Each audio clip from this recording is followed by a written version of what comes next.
When people talk about home theater, they usually talk about the video gear or the audio gear. Most of us don't even talk about acoustics, but pretty much none of us talk about air quality. And that's why I want to introduce you to Sensibo Pure, an automatic air purifier that I install in my home theater. Even though my home theater has air inlet and outlet for air return, for some reason it is still very dusty. And oftentimes it goes all the way up to 1000 ppm. While it's not too bad, it's still not great either. To counter that, I have used all kinds of air filters or air purifier. One problem though, the filters are expensive. You can spend $150 on the air purifier, including one filter.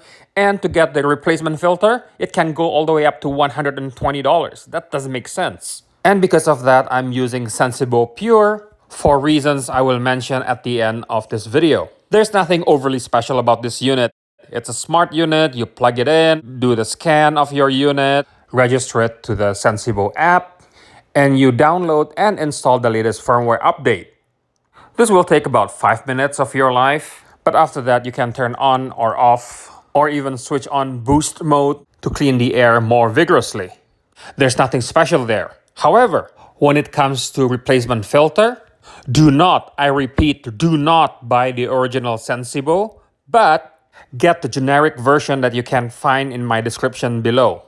At the price of half of the original Sensibo filter, this alternative is quite good. How good is it? They are identical, 100% identical. Can you see the difference between the filters here? I can't. I surely cannot. Everything, down to the size, down to everything. It's absolutely the same. Even the plastic bag cover are identical.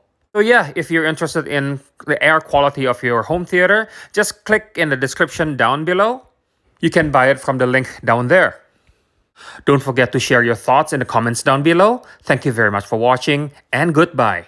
Oh yeah, don't forget to click like, share, subscribe, and all that kind of stuff. Thanks. Bye.